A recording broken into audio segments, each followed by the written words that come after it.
Saint-Esprit, viens. Ouvre le ciel. Descends sur nous. Viens. Saint-Esprit, viens. Éternel. Embrase-nous, viens, Saint-Esprit, viens, touche la terre, descends sur nous, Saint-Esprit, viens, oui, viens Saint-Esprit, amour du Père. Embrasse-nous. Oui, tu es le feu qui nous guérit.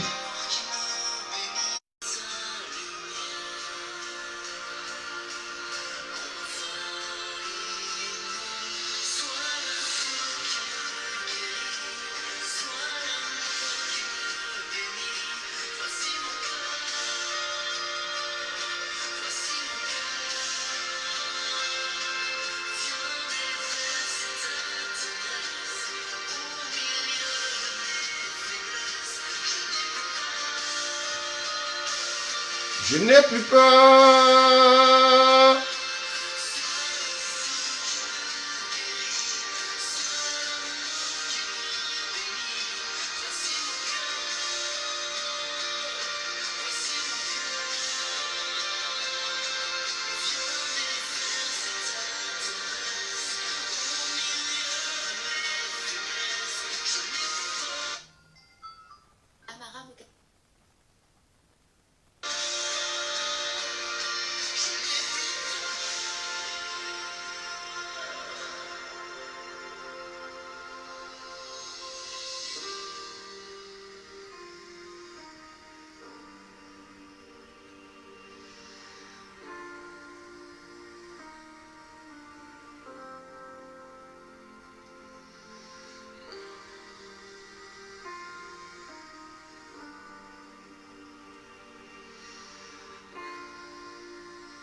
Une pluie de guérison pour notre génération.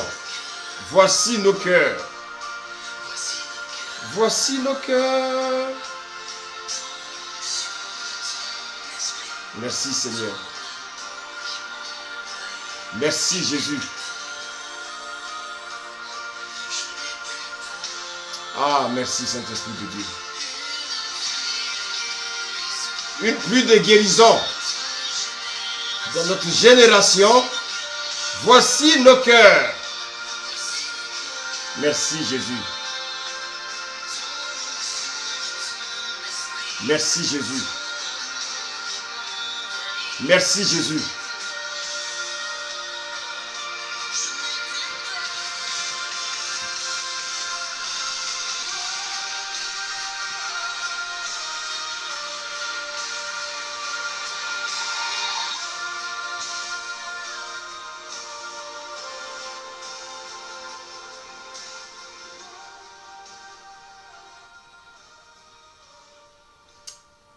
Père éternel, nous te bénissons ce soir et nous te rendons toute la gloire. Nous te disons merci Seigneur pour ton amour. Merci pour ta fidélité. Merci Seigneur pour tous tes bienfaits. Oh Seigneur, tu es le Dieu vivant. Tu es le Dieu tout-puissant. À qui irions-nous? Tu as les paroles de la vie. Tu es le Dieu fidèle. Le Dieu qui dit et la chose s'accomplit. Comment ne pas te louer? Comment ne pas t'exalter? Et comment ne pas te dire merci? Merci pour tout. Merci pour ta présence. Merci pour ce moment que tu permets. Qui est comparable à toi? Qui est comparable à toi, Jésus? Qui est comparable à toi? Qui est comparable à toi? Qui est comparable à toi, Jésus? Oui, que ton règne vienne. Que ton règne vienne. Et que ta volonté soit faite. Tu es le Dieu Tout-Puissant.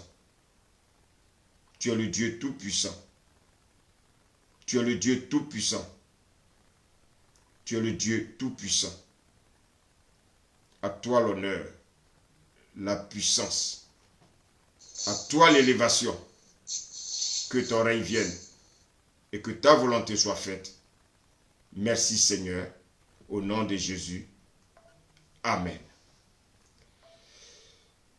Alors, bien-aimés, ce soir, le Seigneur nous donne l'occasion, bien-aimés, d'échanger, de parler encore, bien-aimés, de sa parole. Et certes, nous sommes encore sur la terre. Et la Bible nous dit que Jésus revient bientôt. Jésus, certes, revient bientôt. Mais nous sommes encore sur la terre. Donc, la vie impose à chacun toutes sortes de fardeaux. Parfois, des fardeaux qui sont légers, des fardeaux qui sont implacables et des fardeaux qui sont lourds. Les gens souffrent chaque jour. Les gens sont sous des fardeaux pesants. Des fardeaux qui pèsent sur leur âme. Beaucoup de chrétiens disent qu'ils ont rencontré Jésus. Mais ils souffrent encore, bien-aimés, de plusieurs sortes de fardeaux. Alors, bien-aimés, ces fardeaux peuvent certes être pesants. Ces fardeaux sont certes émotionnels. Ces fardeaux sont physiques. Des gens qui ressentent, bien-aimés, des choses dans leur corps. Les gens sont inquiets. Et ces fardeaux, bien-aimés, sont écrasants. Ils sont épuisants. Et ces fardeaux, bien-aimés, peuvent durer des années. En général, nos fardeaux viennent, bien-aimés, de trois sources. Certains fardeaux sont le résultat, bien-aimés, naturel de nos conditions de vie dans ce monde, malheureusement.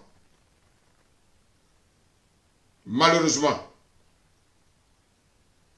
les maladies, les handicaps, les intempéries, bien-aimés, les tremblements de terre, toutes ces choses peuvent conduire, bien-aimés, à chaque homme d'avoir des fardeaux. Les mauvaises conduites également des autres peuvent susciter des fardeaux en nous. Les traditions que nous avons pratiquées, les traditions de nos parents sont responsables aujourd'hui des fardeaux que nous portons. Les mauvaises conduites des autres, comme je l'ai dit, peuvent susciter des fardeaux. La répression, la délinquance, bien aimé, laisse aujourd'hui des victimes qui sont affligées le long de leur vie. Et nos propres erreurs à nous-mêmes, nos défauts, causent beaucoup, bien aimé, de problèmes.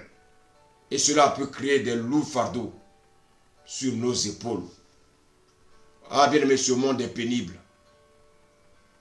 Le fardeau le plus pénible, bien aimé, que nous nous imposons nous-mêmes, c'est celui du péché.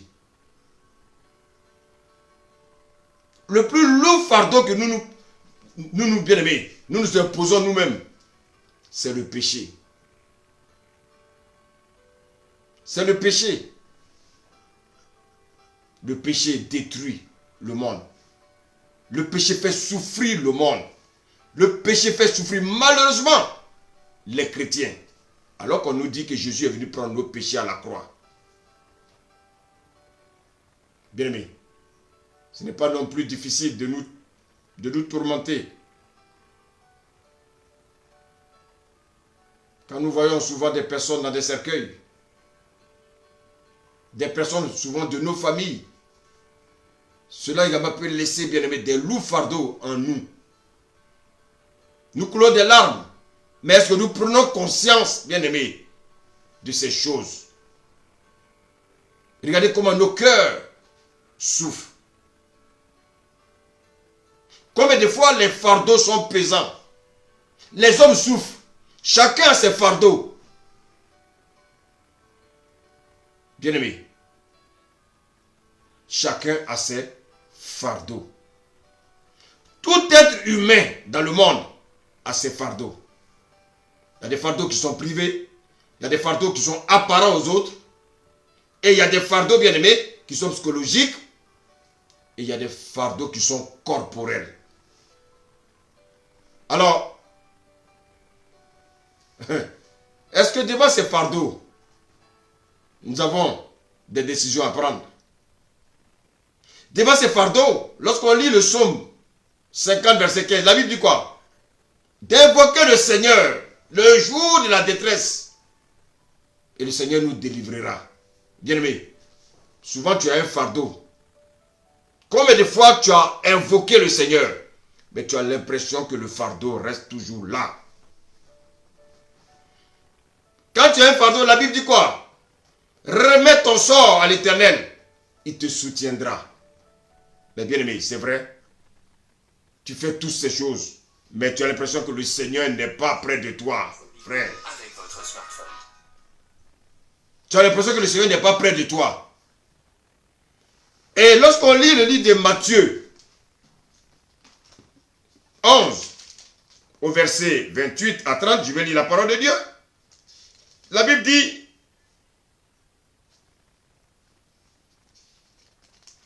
Matthieu 11, verset 28, venez à moi, vous tous qui êtes fatigués et chargés, et je vous donnerai du repos. Prenez mon joug sur vous et recevez mes instructions, car je suis doux et humble de cœur, et vous trouverez du repos pour vos âmes. Car mon joug est doux, mon fardeau est léger. À cause des situations de la vie, on finit par être fatigué. À cause des fardeaux de la vie, on finit par être chargé. Mais le Seigneur dit, il n'a pas besoin des gens qui sont seulement fatigués.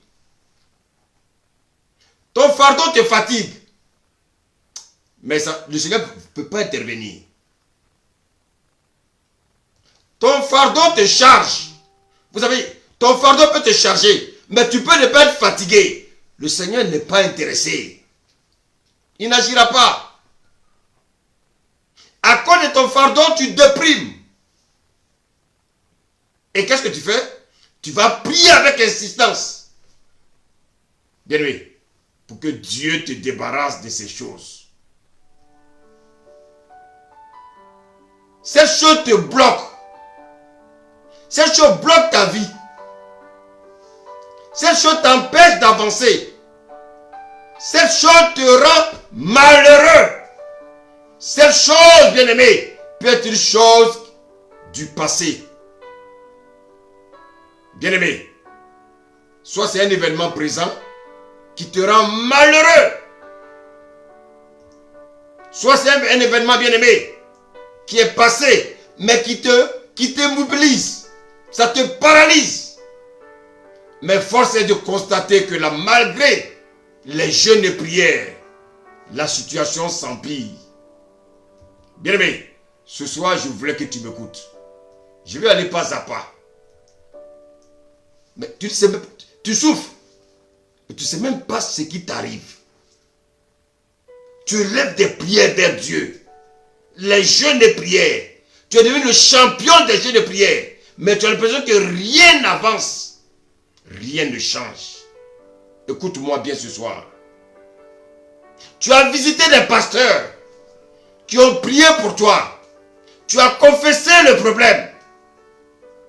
Mais tu constates que malgré bien aimé leur prière, ce fardeau est toujours là. Et qu'est-ce que l'ennemi fait? L'ennemi, il te pousse maintenant à te culpabiliser. Ah oui. Ah oui. Ah oui. Faites attention. L'ennemi nous pousse à nous culpabiliser. Et c'est là que vient le danger. Tu as demandé pardon à Dieu.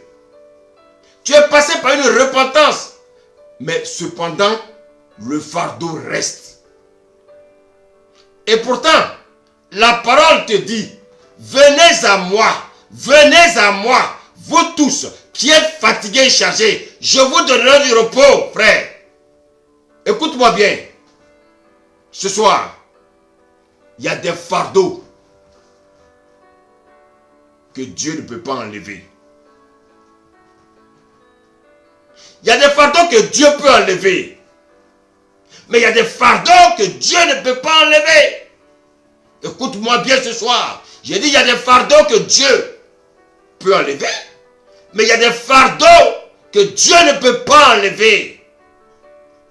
Le grand Dieu m'envoie ce soir te dire que tu as des fardeaux. Tu te fais souffrir. Lui, Dieu, il ne peut pas les enlever. Il y a des fardeaux, il est le Tout-Puissant. Il est le Créateur, bien-aimé. Mais il y a des fardeaux qu'il ne peut pas enlever. Souvent nous prions. Mais nous n'avons aucune réponse. Tu veux que Dieu te débarrasse de certaines choses, mais en vain. Parfois tu demandes des choses que Dieu ne peut pas faire. Dieu dit, il y a des fardeaux qu'il ne peut pas enlever. Peut-être c'est lui qui a dit, venez à moi, vous qui êtes fatigués, chargés, je vous donne. Il dit, il y a des fardeaux que lui, Dieu ne peut pas enlever. Ah oui, tu cries à Dieu, tu pleures, mais les fardeaux sont là. Ce n'est pas parce que, bien aimé, écoute-moi bien, ce n'est pas parce qu'il ne veut pas le faire, mais il ne peut pas le faire. Pourtant il est Dieu, hein, mais il ne peut pas le faire. Alléluia. J'ai dit que Dieu dit qu'il ne peut pas le faire. Il y a des choses que Dieu ne peut pas faire. Parce que Dieu considère, bien-aimé, Dieu considère que ce fardeau-là, en réalité, n'est pas un fardeau. Ce que toi tu considères comme un fardeau, n'est pas un fardeau aux yeux de Dieu. On peut s'appuyer sur la parole pour nous édifier. Il y a des fardeaux que Dieu ne peut pas enlever. Parce qu'il ne considère pas ça comme un fardeau. Toi, tu le considères comme un fardeau. Mais Dieu dit que ce n'est pas un fardeau. Écoute-moi bien ce soir. Écoute le message jusqu'à la fin. Toi qui es connecté, invite des amis afin qu'ils écoutent ce message. Ils sont chez eux. Ils sont dans les assemblées. Ils souffrent. Dieu dit, il y a des fardeaux que lui, Dieu peut enlever. Mais il y a des fardeaux que lui, Dieu ne peut pas enlever. Le problème que tu considères comme un fardeau, Dieu dit, bien-aimé, il ne peut pas enlever. Le problème que tu considères comme un fardeau, par conséquent, ta réaction face à ce problème-là est une réaction d'homme qui porte, bien-aimé, ce fardeau, et tu continues à réagir par rapport à ce dilemme, comme si tu as porté un fardeau. Dieu me dit de te dire ce soir, il entend tes prières. Il entend tes prières. Mais Dieu dit quand il regarde ton problème, ce n'est pas un fardeau. Waouh! Ce n'est pas tout ce que nous, tout ce dont nous souffrons qui constitue un fardeau. Pourtant, c'est lui qui a dit, il dit, venez à moi, vous tous qui êtes fatigués et chargés. Il y en a qui sont fatigués mais qui ne sont pas chargés. Dieu a besoin des gens qui sont fatigués et chargés. Donc Dieu t'invite à venir à lui afin de faire, bien aimé, un échange de fardeau. Bien aimé, Dieu a un fardeau qui veut te confier. Mais toi, tu ne veux pas le fardeau qu'il va te donner. Toi, tu veux seulement lui donner ton fardeau. Non. Dieu, il y a un fardeau que Dieu veut te donner. Mais il dit que son fardeau est léger. Oh, chrétien. Nous avons la facilité. Nous voulons confier tout à Dieu. Et nous ne voulons rien faire. Dieu t'invite à venir à lui. Il dit qu'il te donne son fardeau. Et il prend ton fardeau. Parfois, on considère des choses qui ne sont pas des fardeaux comme des fardeaux. Bien aimé, il y a des choses qui nous font, bien aimé, qui nous font mal, c'est vrai. Et tu demandes à Dieu de l'enlever. Mais il ne peut pas le faire. Pourquoi? Parce qu'il y a des fardeaux qui ne sont pas des fardeaux. Écoute-moi bien. Tes fardeaux ne sont pas forcément des fardeaux de Dieu. Ce que tu considères comme un fardeau n'est pas un fardeau devant Dieu. Il y a des choses qui se passent dans ta vie que tu considères comme des fardeaux. Mais devant Dieu, ce ne sont pas des fardeaux. Bien aimé, on va lire un passage dans 2 Corinthiens 12. Bien aimé, prenons tous nos Bibles et lisons 2 Corinthiens 12. Regardez ce que nous dit le Seigneur. Ah, bien aimé, il faut aimer la parole. Il faut aimer la parole. J'ai dit, ton fardeau n'est pas un fardeau devant Dieu. Ce que tu considères comme un fardeau n'est pas un fardeau devant Dieu. Ce n'est pas tous les fardeaux que Dieu peut enlever, frère. Écoute-moi, je dis, ce ne sont pas tous les fardeaux que Dieu peut enlever. La Bible nous dit, dans 2 Corinthiens 12, à partir du verset 2, je connais un homme en Christ qui fut, il y a 14 ans, ravi jusqu'au 3e ciel, bien aimé.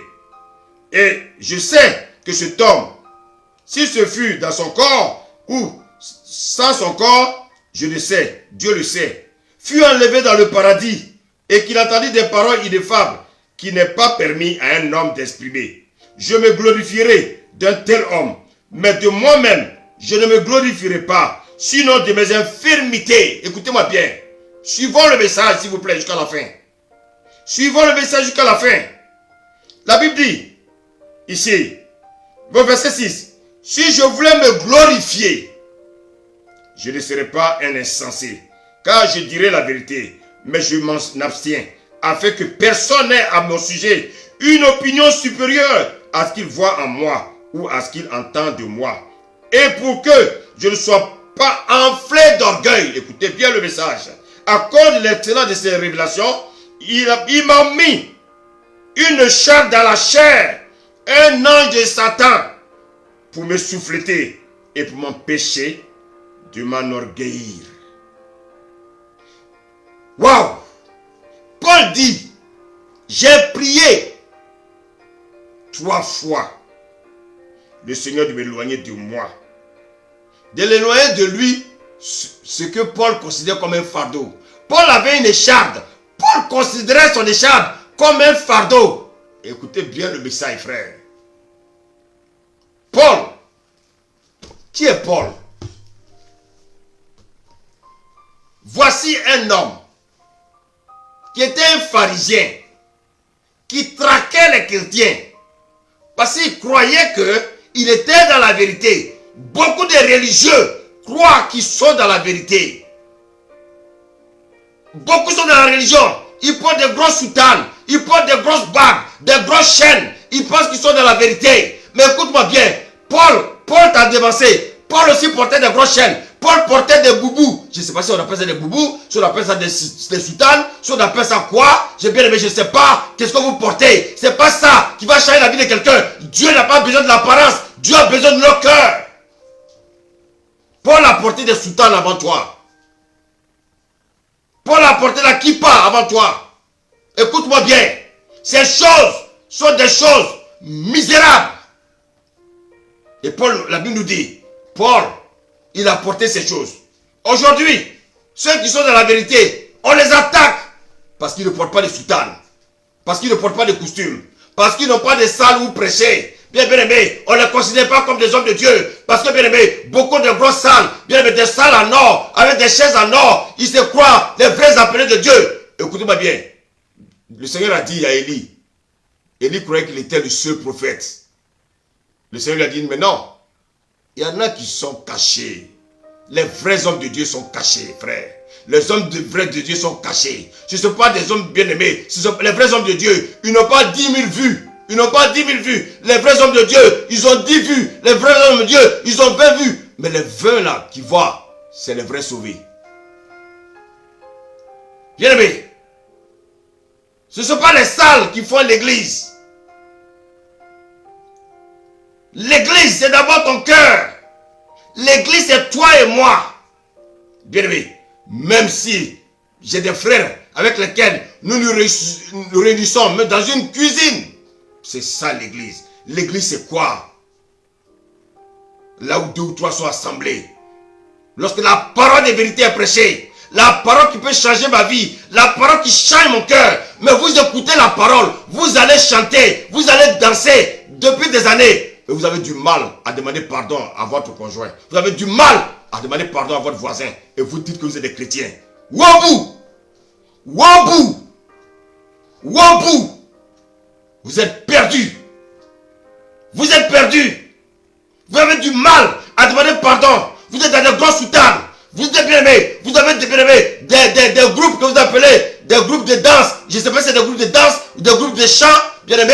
Des groupes quoi? Des groupes musicaux. Mais dans les groupes musicaux, ils sont tous dans l'impudicité. Tous dans l'impudicité. Et vous croyez que ça c'est l'église de Dieu? Non! L'église de Dieu, elle est spirituelle. L'église de Dieu, elle est sérieuse. L'église de Dieu vit dans la sanctification. L'église de Dieu n'est pas la marmaille de ce monde. Paul était un pharisien.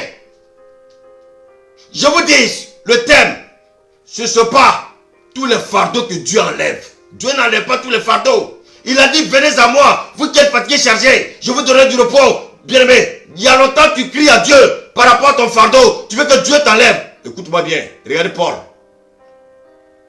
Paul était un pharisien. Quelqu'un qui a été racheté par le sang de Christ.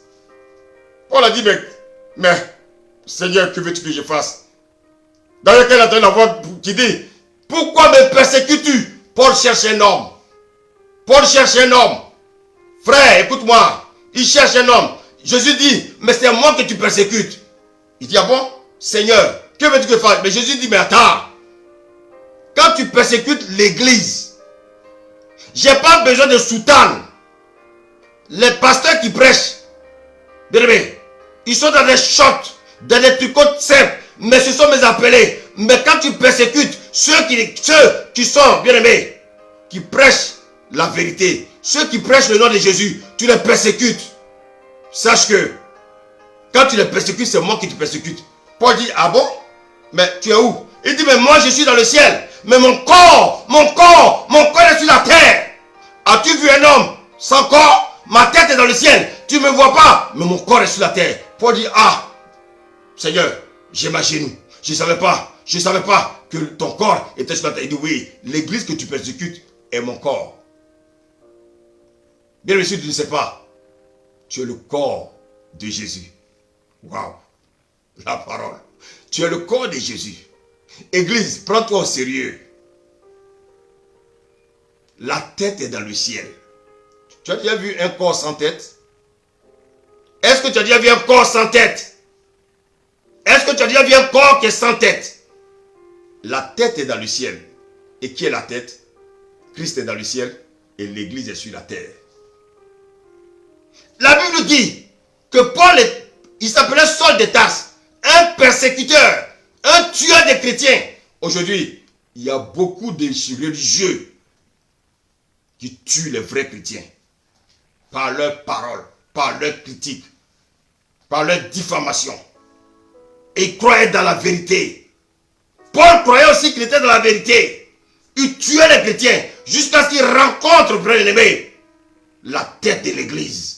Toi qui persécutes les chrétiens au 21e siècle, tu vas rencontrer le vrai Jésus bientôt. Parce que tu prêches un Jésus que tu ne connais pas. Tu prêches un Jésus que tu ne connais pas. Je dis que tu ne le connais pas. Tu ne le connais pas. Apprends à le connaître. Et qu'est-ce qui va se passer?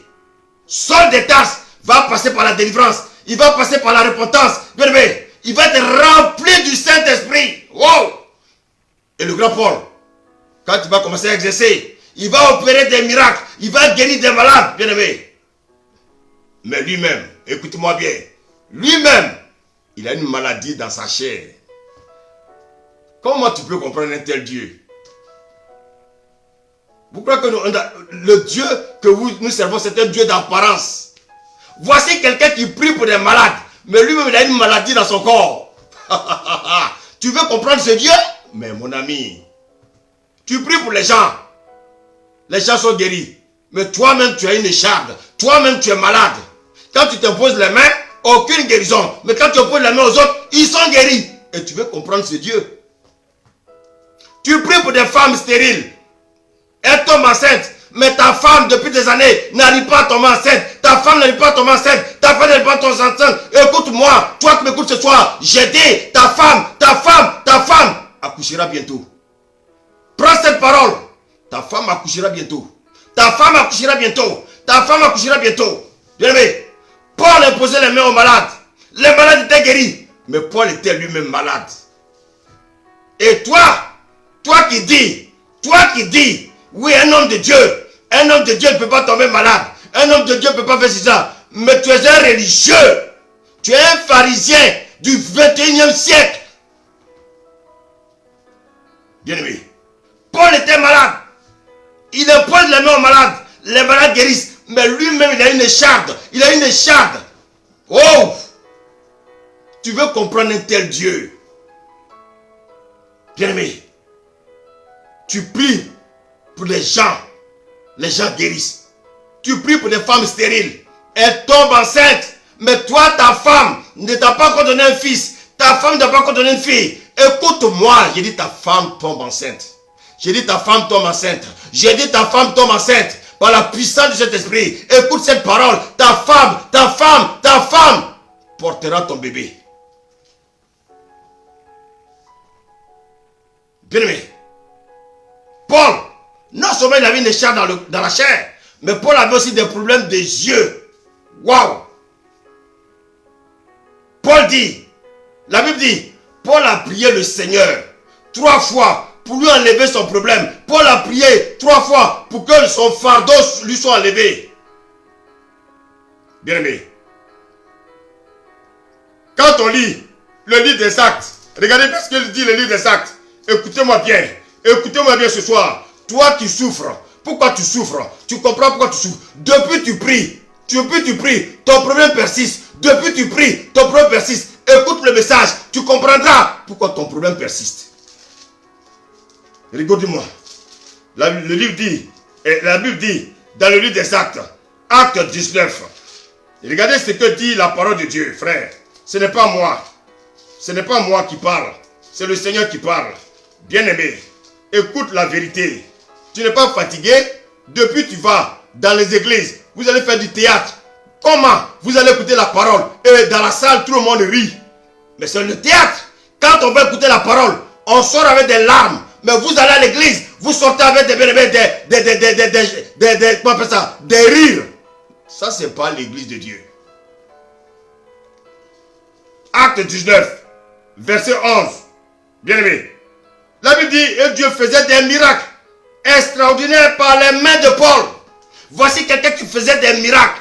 Mais lui-même, il ne peut pas se faire un miracle dans sa propre vie. Paul a prié pour plusieurs personnes. Les gens ont reçu la guérison. Mais lui, rien du tout. Paul prie. Dieu lui dit non, je n'enlève pas ça. Waouh! Écoutez-moi. Il y a des choses que Dieu va permettre dans ta vie. Ce ne sont pas des choses agréables. Mais c'est pour ton bien. Toutes choses concourent au bien de ceux qui aiment Dieu. J'ai dit, il y a des choses que Dieu va mettre dans ta vie. Ce ne sont pas des choses agréables. Mais écoute-moi bien ce soir. C'est pour ton bien. Ce n'est pas réjouissant. Mais Dieu veut que ça soit ainsi.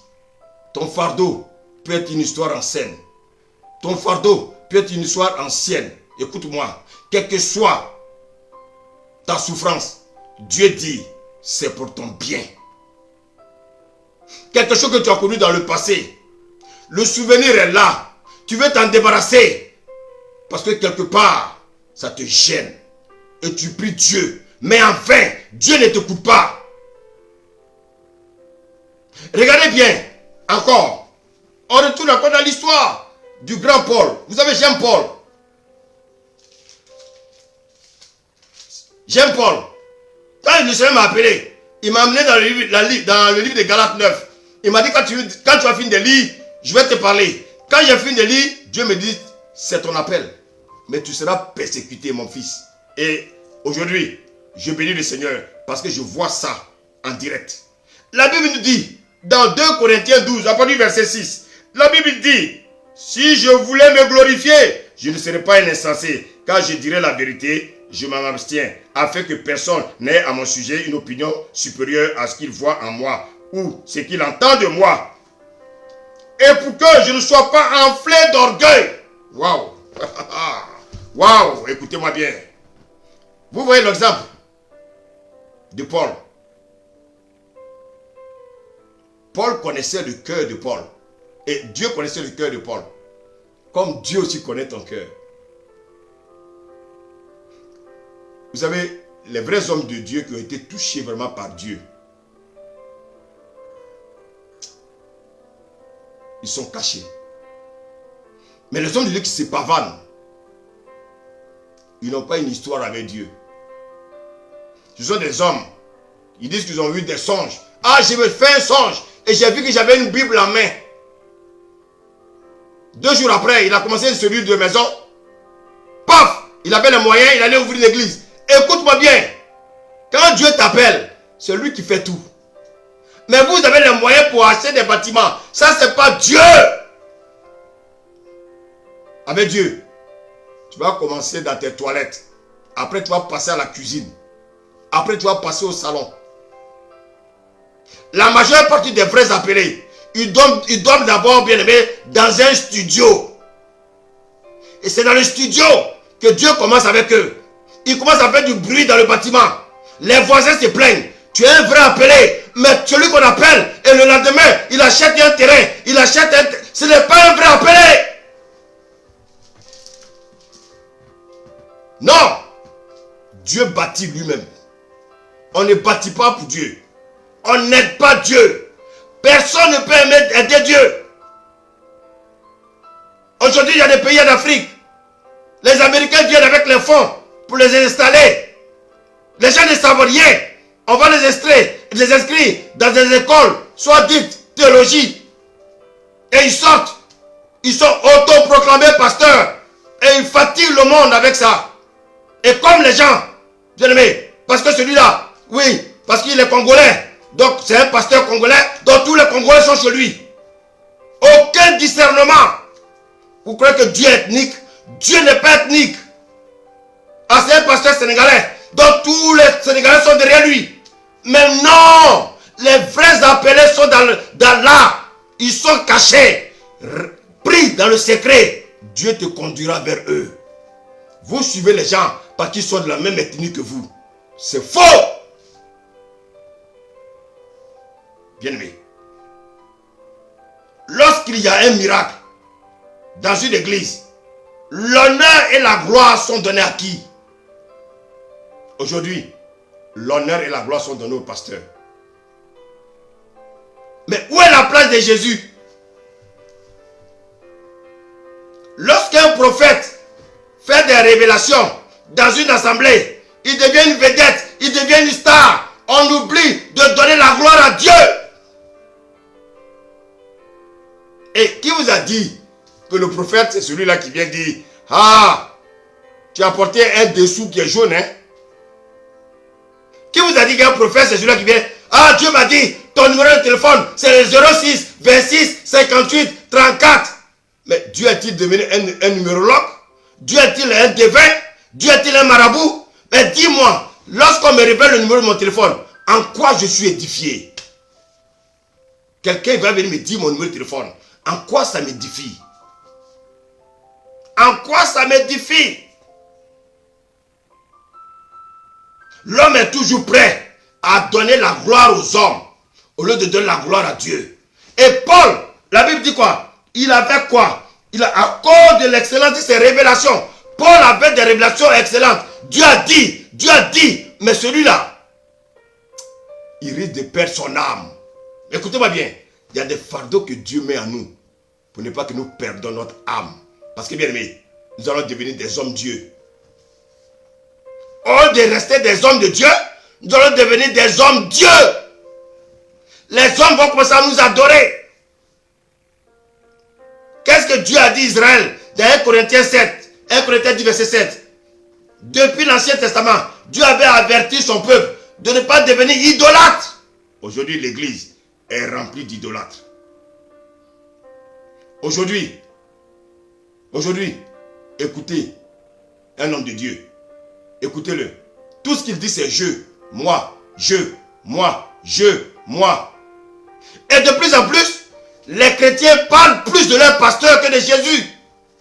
Le nom de Jésus a été effacé. Il y a des assemblées, le nom de Jésus n'existe plus. Mon pasteur a dit, mon pasteur a dit, mon pasteur a dit. Ah, tu as vu, mon pasteur a dit. Même quand tu lui as dit la parole, Dieu dit. Il dit non, non, non, moi mon pasteur m'a dit. Idolâtre.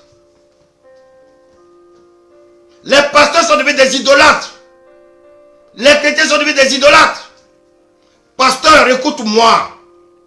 Le Seigneur a dit, ne devenez pas des idolâtres. Et vous vous laissez idolâtrer. Mais vous irez en enfer. Vous irez en enfer. Vous irez en enfer, pasteur. À cause d'une révélation, le pasteur est devenu Dieu. Mais dis-moi, quand un pasteur, quand un prophète te dit, ah, Dieu m'a révélé, oui, que ta grand-mère était sorcière. Mais frère, en général, les grand-mères, beaucoup sont sorcières. Mais, dis-moi, qu'est-ce qui t'a révélé qui te surprend? Il t'a déjà révélé ce que tu sais. Et souvent, quand on dit, il y a un prophète qui vient des États-Unis, il y a un prophète qui vient du Nigeria, il y a un prophète qui vient du Cameroun, il y a un prophète qui vient de la Côte d'Ivoire, il y a un prophète qui vient de je ne sais pas où. Les gens ce jour-là, tu ne les verras plus dans leur assemblée. Parce qu'on dit, il y a un prophète qui est arrivé. Mais dis-moi, le prophète, qu'est-ce qu'il va te révéler que tu ne sais pas déjà? Il va te révéler ce que ton pasteur te révèle tous les jours. Mais comme tu es trop habitué à ton pasteur, tu n'as plus de respect pour lui. Tu ne l'écoutes plus. Le pasteur te donne les révélations. Il te donne le chemin pour sortir. Mais tu ne l'écoutes pas. À force de le voir, il est devenu ton ami. Tu crois qu'il est devenu ton camarade. Le pasteur n'est pas ton camarade. Et quand on dit il y a un nouveau prophète, tu cours. Qu'est-ce que tu ne sais pas que tu vas recevoir? Sur ta vie, on t'a déjà tout raconté. Mais toi-même, tu ne veux pas changer. Tu écoutes la parole. La parole qui est la vraie prophétie. Tu ne veux pas changer. Vous savez ce que c'est qu'un prophète? Un prophète, c'est pas quelqu'un qui vient nous dire blabla, oui, Dieu m'a dit, ta maman ceci, Dieu m'a dit, ton numéro de téléphone c'est le 07, 08, oui, ah, Dieu m'a dit, tu vas te marier. Est-ce que pour te marier là, tu as un prophète?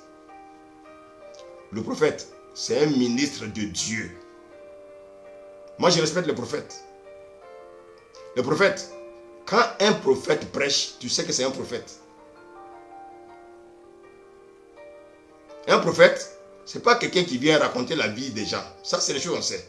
Un prophète, il vient conduire le peuple à la repentance. Le prophète, il vient pour ramener le cœur des enfants vers le Père. Et le cœur du Père vers les enfants. C'est ça un vrai prophète. Un prophète, c'est un prédicateur de la parole. Un prophète, il est la bouche de Dieu. C'est pas venir dire, oui, j'ai fait son lien, Dieu m'a montré, Dieu m'a montré. Oui, Dieu peut lui montrer. Mais c'est pas ça qui est primordial. Ce qui est primordial, c'est le message. Anointing. C'est-à-dire le message derrière. L'onction qui accompagne la parole, qui sort de la bouche du prophète. C'est la parole qui sort de la bouche de Dieu.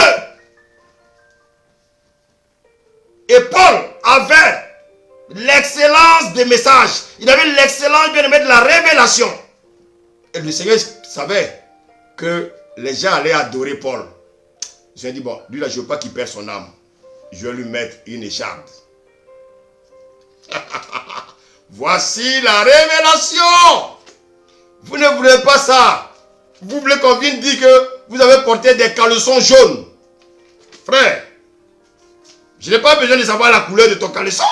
Frère, ce qui est important, qu'est-ce que je peux dire pour que ta vie change? Dans Daniel 9, versets 7 à 8, et regardez ce que la Bible nous dit. À toi, Seigneur, est la justice, et à nous la confusion de face en ce jour, aux hommes de Juda, aux habitants de Jérusalem, et à tout Israël, à ceux qui sont près, et à ceux qui sont loin, dans tous les pays où tu les as chassés, à cause des infidélités dont ils se sont rendus coupables envers toi. Seigneur, à nous la confusion de face, à nous, à nos rois, à nos chefs et à nos pères, parce que nous avons péché contre toi. Nous comprenons pourquoi Dieu a mis ce fardeau dans la chair de Paul. Sinon, à cause de l'excellence des révélations de Dieu, Paul allait devenir orgueilleux. Et il allait finir où? En enfer. Frère, s'il faut prêcher la parole puis se retrouver en enfer, ce n'est pas une bonne chose. Oui, Dieu nous connaît. Dieu enlève les fardeaux. Bien aimé. Mais pour Paul, Dieu dit non. Aïe, aïe, aïe, aïe, aïe, aïe, aïe. Dieu dit non. Dieu va dire à Paul, ma grâce te suffit. Écoute-moi bien. Toi, depuis des années, tu pries pour un sujet. Tu pries pour un sujet. Dieu ne règle pas le sujet. Ton problème persiste. Ton problème persiste. Bien aimé, ton fardeau persiste. Ton fardeau persiste. Écoute-moi. Dieu me dit et te dit que sa grâce te suffit. Est-ce que tu ne respires pas? Tu respires. C'est sa grâce. Souvent nous voulons aller loin avec Dieu. Mais Dieu connaît le cœur de l'homme. Ah, Dieu m'a révélé. Dieu m'a montré. Écoutez, il faut que nous soyons honnêtes avec nous-mêmes. Le cœur de l'homme est mauvais. Il y a des choses que Dieu va mettre en toi, bien-aimé, pour que tu ne te glorifies pas. Alors, bien-aimé, ne considère pas ces choses comme un fardeau. Et c'est ça que nous appelons fardeau. Écoutez-moi bien, je connais un homme de Dieu. Son père était très riche. Et Dieu l'appelle à son service. Il refuse. Ah non, non, non, lui, les pasteurs sont trop pauvres. Moi, je ne peux pas devenir pasteur. Oh, c'est dégradant d'être pasteur. Homme de Dieu, on souffre. Mais ils ne savent pas qu'on a fait le bon choix. Bien-aimé, quelle noblesse de servir Dieu. Quelle joie de servir Dieu.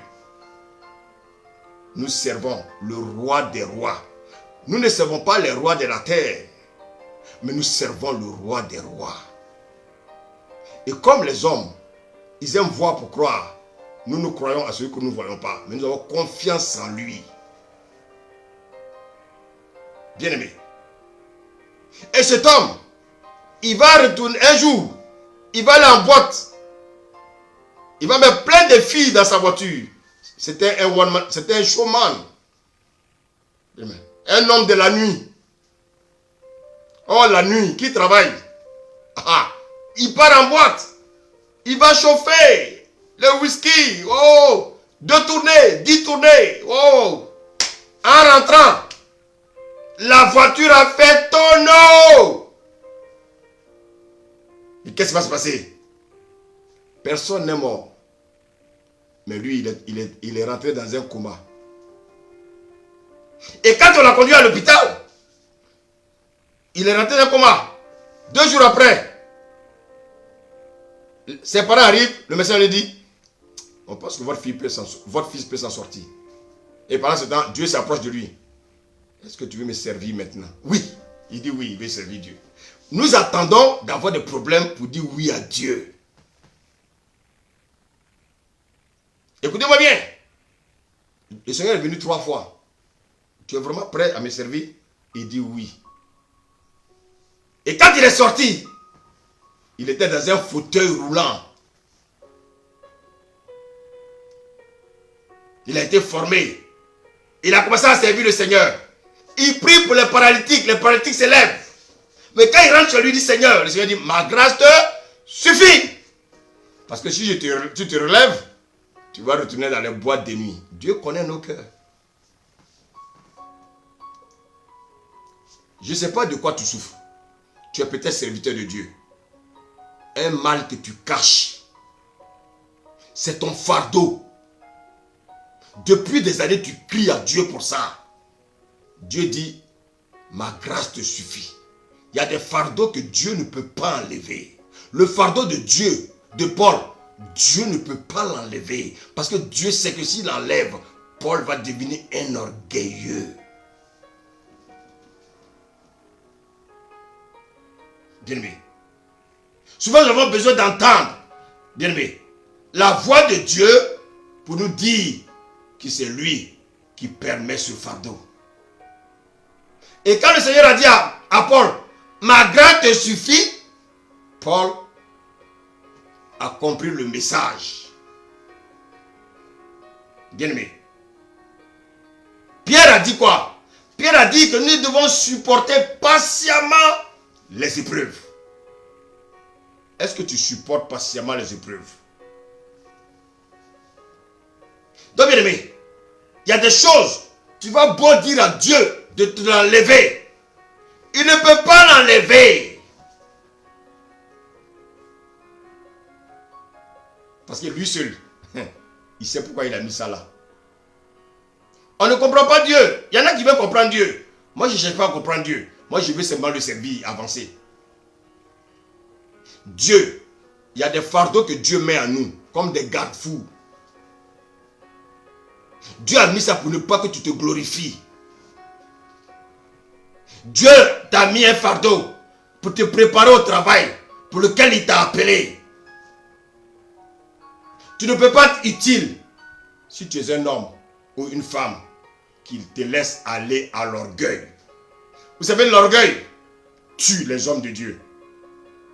L'orgueil tue les chrétiens. Les hommes de Dieu, aujourd'hui, ils pensent qu'ils doivent avoir des limousines, ils doivent avoir bien aimé des garde-corps, ils doivent avoir bien aimé toutes sortes de voitures, ils doivent avoir forcément un château, ils doivent toujours prêcher en costume.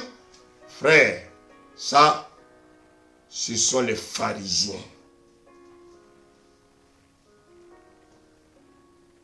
Toi, tu es un homme de Dieu, tu m'écoutes. Si tu es dans ces choses-là, commence à descendre de ton pied des sables. Souvent, vous vous trompez. Vous croyez que notre Dieu est dans les choses qui brillent. Jésus, il est né où? Il est né dans un WC. Le WC des porcs. Là où il y avait des odeurs de caca. Pourquoi Dieu a permis ça? Pour nous faire rester sur terre, pour comprendre que Dieu aime les choses simples. Dieu est dans la simplicité. On peut beau dire que dans l'hôtellerie, il n'y avait pas de place. Mais bien aimé, je peux dire que, également, même s'il n'y avait pas de place, il pouvait avoir un autre endroit où Jésus pouvait, bien aimé, être. Mais regardez où. Ce sont des choses pour nous enseigner. Mais aujourd'hui, les hommes sont devenus des dieux. Des hommes de Dieu sont devenus dieux. On les adore. L'orgueil est rentré en eux. Bien aimé. Bien aimé. Dieu permettra que dans ta vie, il y ait des choses, bien aimé, que tu ne désires pas. Des choses, bien aimé, qui sont que des fardeaux. Un problème.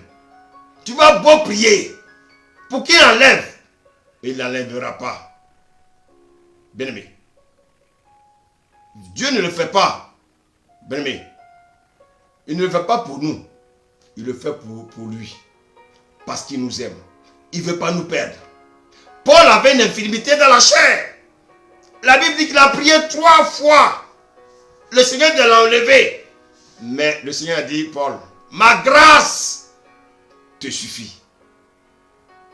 Car ma puissance va s'accomplir dans tes faiblesses. Ce n'est pas dans nos forces que la puissance de Dieu s'accomplit, frère. D'ailleurs, quelle force as-tu?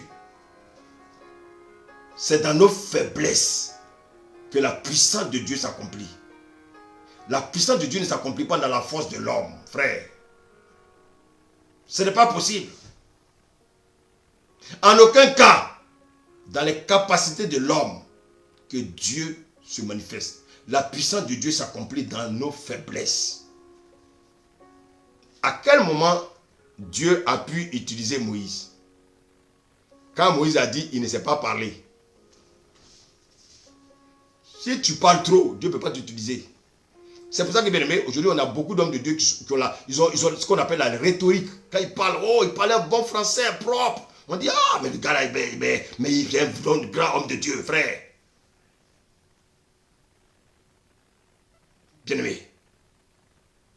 Bien-aimé, écoute-moi. Ce n'est pas la rhétorique qui te fait de toi un pasteur. Moïse, il a passé 40 ans dans le désert.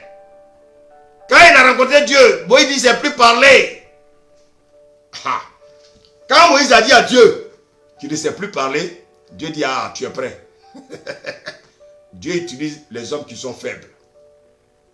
Dieu il utilise les infirmes.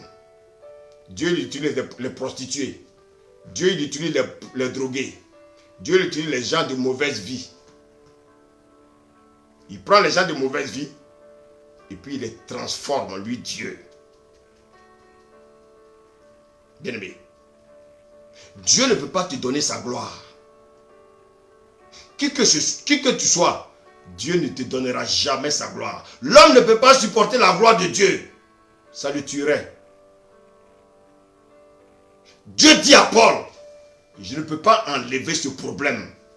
Parce que si je l'enlève, tu vas te glorifier. Imaginez-vous Paul qui allait dans des coins, dans des endroits, il prie, tous les paradis s'élèvent. Mais Paul va marcher comme ça. Dieu dit non. Déjà, je t'ai repêché. Tu as trop tué des chrétiens. Je te repêche. Je ne te repêche pas pour que tu retournes en enfer. Sinon, Satan tu auras affaire à Satan. Mais je vais te racheter. Mais en te rachetant, je veux que tu sois un homme humble. Chrétien, Dieu veut que nous soyons des personnes humbles. Dieu dit à Paul, je t'ai mis l'écharde pour que tu ne te glorifies pas. Pour t'empêcher de te vanter. De t'empêcher de dire, j'étais un homme de voiture. Oui, j'étais un homme de membres. Il y a des pasteurs, souvent je pose la question de savoir si c'est eux qui sont morts à la croix pour les membres de leur église. Dieu ne vient pas chercher 100 000 membres. Sinon lui, quand il a commencé son ministère là, il y avait plus de 5 000 personnes. Mais combien ils sont restés? 12. Il a même demandé parmi les 12, mais vous ne voulez pas les suivre? Non, ce n'est pas le nombre. C'est le cœur qui sont transformés.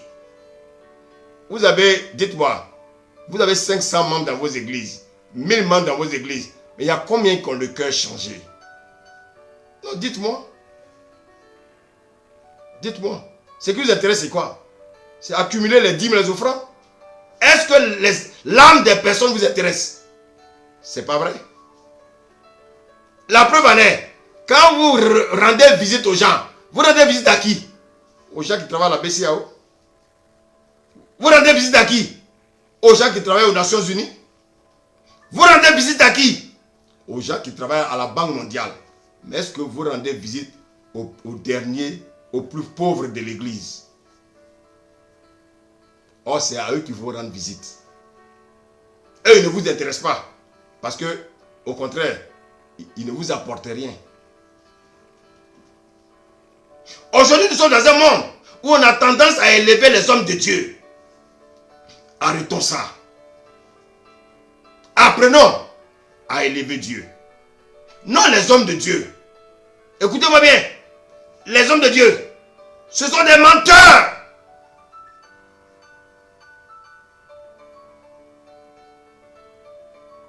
Ce sont des menteurs. Moi le premier. Je prie pour ça. Les hommes de Dieu sont des menteurs. Bien-aimés, nous sommes en train de parler des fardeaux que Dieu ne peut pas enlever à nous. Chrétiens, ça fait combien d'années tu es chrétien? Tu as un problème qui persiste. Tu jeûnes, tu pries. Tu jeûnes, tu pries. Dieu dit, ça, tu vas le garder. Écoutez-moi bien. Quand le Seigneur a envoyé le diable à attaquer Job, il lui a dit quoi? Fais tout ce que tu veux. Tu peux le découper même si tu veux. Découpe-le. Mais tu ne peux pas toucher à son âme.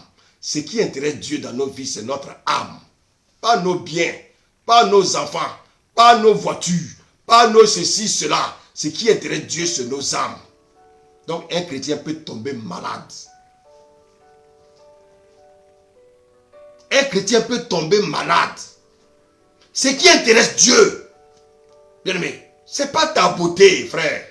Paul était très vilain. Paul avait un œil bizarre. Il avait une bosse. Mais il était un grand prédicateur de la parole. Il était, bien-aimé, un faiseur de miracles, frère. Le Seigneur l'utilisait puissamment. Dieu n'a pas besoin de la beauté physique. Dieu a besoin de la beauté du cœur. Quand Dieu a dit à Israël, je te donne un pays où coule le lait et le miel, frère, est-ce que le pays était libre? Non. Il y avait des Cananéens, il y avait des Amoréens, les Jubésiens, bien aimé, il y avait ces personnes dans le pays. Pourtant Dieu leur dit, je vous donne ce pays. Dieu a laissé ces hommes-là pour qu'Israël apprenne certaines choses. Nous, on veut que Dieu fasse tout pour nous. Il y a des difficultés dans ta vie. Dieu n'est pas sourd. Tu as prié 3 ans pour le même sujet et rien ne se passe. Je te donne un conseil. Arrête de prier pour ce sujet. Passe à autre chose. 3 ans pour le même sujet et Dieu n'agit pas. Oublie ce sujet-là et pense à autre chose. Frère, je te passe sous l'inspiration du Saint-Esprit. J'ai dit, pense à autre chose. Tu pries pour un sujet et tu es bloqué. Non, ça ne marche pas. J'ai dit, passe à autre chose. Si ton problème n'est pas réglé, donne simplement gloire à Dieu. Il faut avoir le discernement, il faut discerner. Bien-aimé. Maintenant, je te dis, quand ton problème a été installé par Dieu, comment tu peux le savoir? Quand le problème dont tu souffres là, si c'est Dieu qui t'a permis que tu aies ce problème, comment tu peux le savoir? Écoute bien, je te donne la révélation. Appuie-toi sur la révélation que je vais te donner par le canal, bien-aimé, que le Seigneur te donne par mon canal. Écoute bien le message, écoute bien la révélation du Seigneur. Quand tu as un problème qui persiste, des années, tu pries pour ça, rien ne change, rien n'avance. Tu sais ce que tu dois faire? Jacques 4, verset 7 dit quoi? Soumettez-vous à Dieu, résistez au diable et il s'enfuira loin de vous. Si tu te soumets à Dieu, ça veut dire quoi? Si tu obéis à sa parole. Et si tu résistes au diable, c'est pas obéir à ce que Dieu me dit, et puis maintenant, je fais ce que le diable me dit. Non, je résiste au diable. Pourquoi on parle de résistance? Parce qu'il est là en permanence. Lui n'a pas de problème. Lui cherche seulement à te faire pécher. Lui cherche à te faire tomber. Et Dieu dit de te soumettre à lui, Dieu, et de résister au diable. Mais quand tu obéis à Dieu, et puis tu résistes au diable, et puis le problème persiste, c'est que c'est Dieu. C'est Dieu qui t'a mis ça là.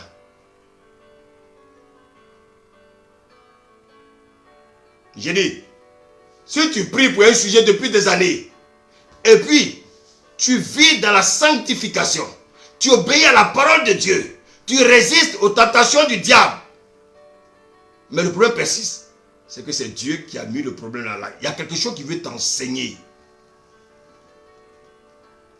Bien-aimé, voici le processus pour savoir si c'est un démon qui est là ou si c'est Dieu.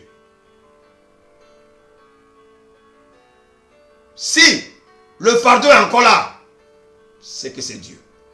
Paul a prié Dieu d'enlever ce fardeau. Paul était un homme de prière. Est-ce que nous on prie? Nous on ne prie pas.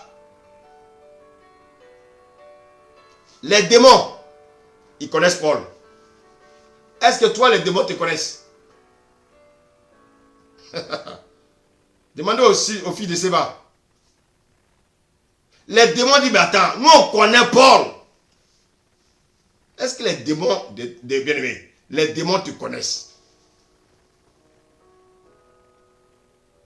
Paul était repéré comme un ennemi dans le royaume des ténèbres. Est-ce que toi tu es repéré comme un ennemi dans le royaume des ténèbres? Quand l'ennemi t'attaque, est-ce que tu as le temps de porter costume, cravate? Les gens qui sont dans l'assemblée qui portent les costumes, cravate là, l'ennemi ne les attaque pas. Vous savez pourquoi? Parce qu'ils travaillent avec l'ennemi. Le diable ne mange pas ses enfants. Donc toi qui es pasteur, tu es toujours attaqué. Non, c'est parce que les démons te connaissent. Tu les fatigues. Comme un pasteur. Toi, des années, tu n'es jamais attaqué. Tu manges, tu bois, tu manges, tu bois, tu manges, tu voyages. Non! Les démons doivent t'attaquer. Si tu es vraiment serviteur de Dieu, les démons doivent t'attaquer. Mais depuis des années, on ne t'attaque pas. Tu veux dire quoi? Toi, tu pries bien, quoi. Toi, tu pries bien. Toi, tu prêches bien. Toi, tu travailles bien pour Dieu. Frère, les Paul là, ils ont été attaqués. Les Pierre ont été attaqués. Toi, tu dis que tu es serviteur de Dieu, tu n'es jamais attaqué. Quand quelqu'un est attaqué, il a le temps de porter costume, 3 cravates, 3 pièces. Est-ce qu'il a le temps? Non! Vous travaillez pour qui? Vous travaillez pour qui? Pasteur, tu travailles pour qui? Pour une mission américaine. On te verse un salaire chaque fin de mois. Ah! Donc tu travailles avec eux. Tu travailles avec eux. Tu travailles avec eux. Beaucoup ne veulent pas entendre ça. Mais eux, ils savent dans leur cœur que c'est la vérité. Bien-aimés, apprenons à nous contenter de la grâce de Dieu. Paul a prié. Et Dieu va lui donner une réponse que beaucoup ne vont pas apprécier. Ma grâce te suffit. Ah! Femme, tu n'arrives pas à faire d'enfant. Et puis tu entends la parole qui te dit, ma grâce te suffit. Non, le Seigneur sait pourquoi il ne veut pas te donner d'enfant. Lui seul, il sait. Vous savez, on ne peut pas comprendre l'amour de Dieu. L'amour de Dieu, ce n'est pas nos faux amours que nous avons là. On dit, la chérie, je t'aime. Hein? Sans toi, je ne peux pas dormir. Et sans toi, je ne peux pas vivre. Mais depuis que tu ne la voyais pas là, quand tu ne la voyais pas là, pourquoi tu n'es pas mort? Des mensonges. On dit, nous les hommes, on a des sentiments. On dit sentiment. Il y a mensonge dedans. Je suis venu vers toi parce que tu as un beau visage. Je suis venu vers toi parce que tu as une belle forme. Mais est-ce que le cœur est vrai? Ce n'est pas vrai. Si c'était vrai, il n'y aura jamais des histoires dans la maison. Si c'était vrai, il n'y aura jamais de divorce. Comment toi tu peux dire que tu aimes une femme et puis 2 mois après vous divorcez? Dis-moi. 1 Corinthiens 13 dit quoi? L'amour ne périt jamais. Quels sont ces amours qui périssent en 2 mois?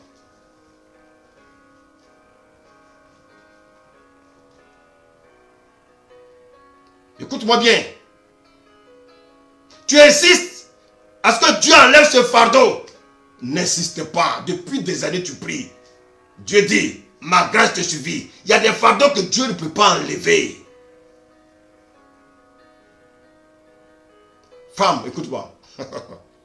Tu as commis des avortements. Aujourd'hui, tu pries pour avoir un enfant.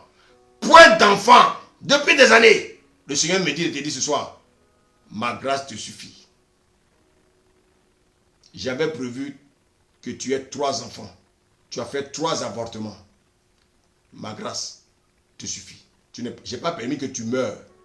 Tu as tué tes enfants. Mais toi, je t'ai préservé. Ma grâce te suffit.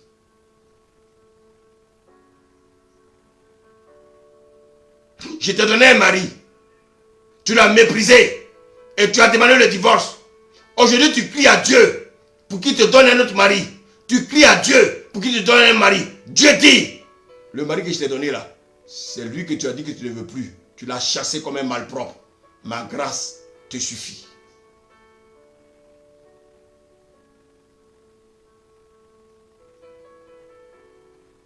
Ma grâce te suffit. Ma grâce te suffit. Cet homme-là, c'est lui que j'avais réservé pour toi, pour faire mon œuvre. Mais tu l'as banalisé. Tu as tout fait.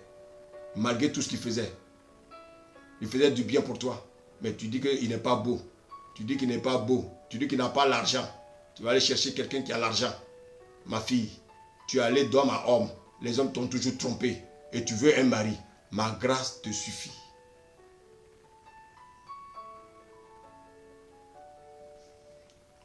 Il y a des fardeaux que nous portons. Ces fardeaux sont liés à notre passé. Toi, tu maltraitais les femmes. Aujourd'hui, tu veux avoir une femme dans ton foyer. Tu ne trouves pas. Toutes les femmes avec lesquelles tu commences te déçoivent. Le Seigneur te dit, ma grâce te suffit. Comme tu ne respectes pas les femmes, ma grâce te suffit. Ma grâce te suffit. Le diable, par la bouche des hommes, va te piéger. Il y a des hommes de Dieu, aujourd'hui, qui souffrent dans leur chair, qui souffrent dans leur environnement, qui souffrent. Vous savez, c'est Dieu qui permet cela. Avec Dieu, il y a ce qu'on appelle la volonté parfaite. Il y a ce qu'on appelle la volonté parfaite de Dieu. C'est quoi la volonté parfaite de Dieu? C'est ce que Dieu veut pour toi. Et puis il y a ce qu'on appelle la volonté permissive de Dieu. C'est quoi la volonté permissive? C'est ce que Dieu permet pour te former. Donc il y a la volonté parfaite et puis il y a la volonté permissive. C'est ce que Dieu permet dans ta vie pour te former. Il y a des fardeaux que Dieu permet dans ta vie. Il permet ça pour te désenfler.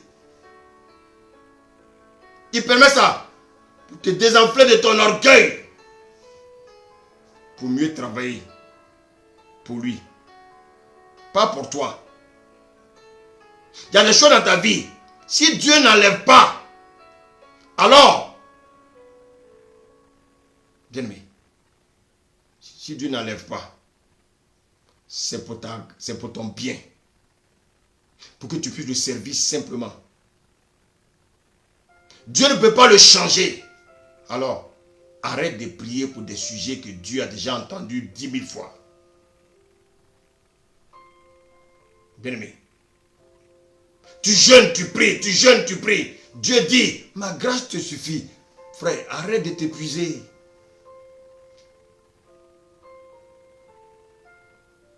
Le Seigneur dit à Paul, je me glorifie dans tes faiblesses. Bien-aimé. Bien-aimé, le Seigneur dit, je me glorifie. Je me glorifie dans tes faiblesses. Je me glorifie dans tes faiblesses.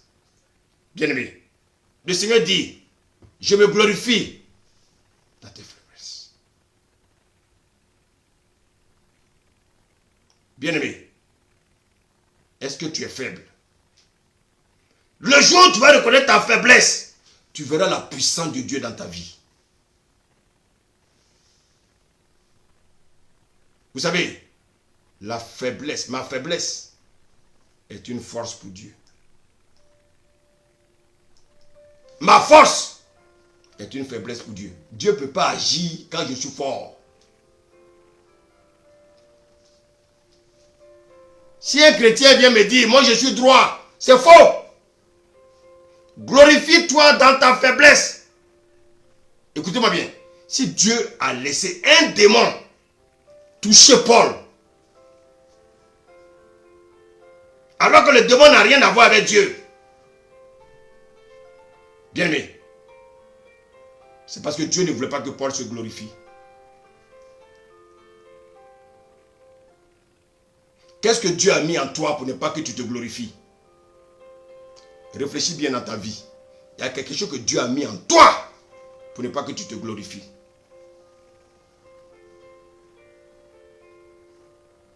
Si Dieu t'enlève ça, l'orgueil va te conduire en enfer. L'orgueil va te tuer. Quelle a été la solution de Paul quand le Seigneur lui a dit, ma grâce te suffit? La Bible dit, Paul s'est contenté de la grâce de Dieu. Autrefois, Paul était fier d'être un pharisien. Mais l'écharpe lui a été mis. Bien aimé. Et quand Paul s'est contenté, il a dit quoi? Je regarde toutes ces choses comme de la boue. Non pas des capacités religieuses. Bien aimé. Bien aimé. Si des fardeaux ne sont pas enlevés en vous, toi qui m'écoutes, si tu es prédicateur de la parole, si tu es serviteur de Dieu, même si tu es un chrétien, un fidèle, écoute-moi. Si des fardeaux ne sont pas enlevés en toi, c'est simplement parce que c'est la volonté permissive de Dieu. Le fardeau que tu portes, que Dieu refuse d'enlever, c'est pour la volonté permissive de Dieu. Ce fardeau ne va pas te conduire à la mort. Ce fardeau va te pousser à te bonifier pour Dieu. Ce que je dis ne concerne pas les païens. Paul ici ne parlait pas aux païens. Dieu ici ne parlait pas aux païens.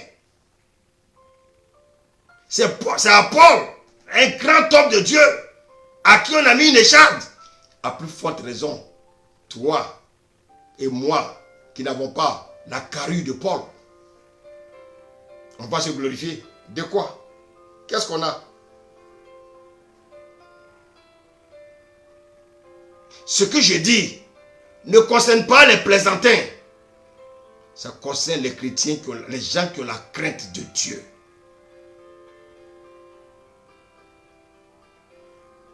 Je sais qu'il y a des années, tu as un problème qui ne se règle pas, alors que tu es correct avec Dieu. Sache que c'est ton écharpe. Ne prie plus pour ça. Continue à glorifier Dieu. Continue à faire l'œuvre de Dieu. Continue à t'humilier. Tout ce qui va se passer dans ta vie, c'est Dieu qui permet. Ne regarde pas les hommes qui sont dans des costumes. Ne regarde pas tes collègues qui se disent pasteurs, qui ont des 4x4, qui ont ceci, qui ont cela. Ils ont des bourses américaines pour aller se former là, aux États-Unis. Mais quel est le message qu'ils vont apprendre? Tu vois, tu as le message des messages. C'est une richesse. C'est une richesse. Les pierres ont fait la prison. Les gens ont été conduits sur l'île de Patmos. N'avaient-ils pas de famille, ces personnes? Ils ont fait du mal à Dieu. Mais pourquoi ils ont connu toutes ces tribulations? C'était leur fardeau. Mais Dieu ne les a pas ôtés de ce fardeau.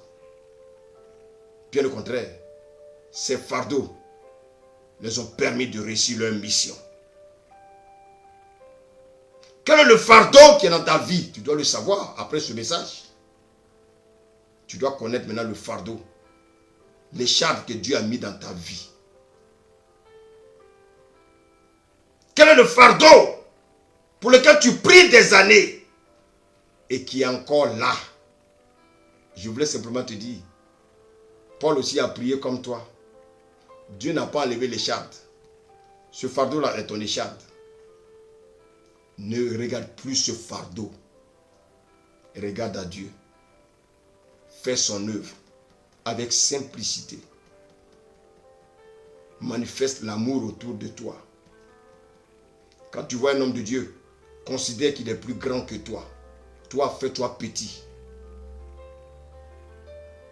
Si ton fardeau doit considérer que tout homme de Dieu est au-dessus de toi, gloire à Dieu. Vous savez, les premiers hommes, ils voulaient se donner un nom. Dieu est descendu pour les confondre.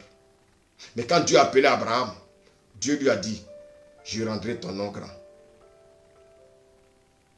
Et Dieu a rendu le nom d'Abraham grand. Mais Abraham, avec toutes ses richesses, a dormi dans des tentes. Lot a dormi dans des châteaux. Mais les châteaux dans lesquels il vivait, c'était un monde pourri. Un monde où il y avait l'homosexualité. Un monde où il y avait le lesbianisme. Un monde de péché. Abraham était plus riche que Lot. Abraham a dormi dans les tentes. Homme de Dieu, vis dans la simplicité. Vis dans l'humilité. Éloigne-toi de l'orgueil. Aujourd'hui, tu as compris quel est ton fardeau. Donc tu as compris qu'il y a des fardeaux que Dieu ne peut pas enlever. Malgré les jeux de prière, Dieu ne les enlèvera pas. Vous savez pourquoi? Parce qu'il ne veut pas que nous périssons. Parce que si Dieu enlève ce fardeau, bien-aimé, ça risque d'être un préjudice contre nous. Ça risque de retourner contre nous. Et la mort va nous emporter. Et si la mort nous emporte dans l'orgueil, nous irons en enfer. Et comme Dieu nous aime, Dieu ne veut pas que nous allions en enfer, mais il ne veut pas que nous périssons. Bien-aimé, Dieu veut que nous soyons avec lui dans la nouvelle Jérusalem.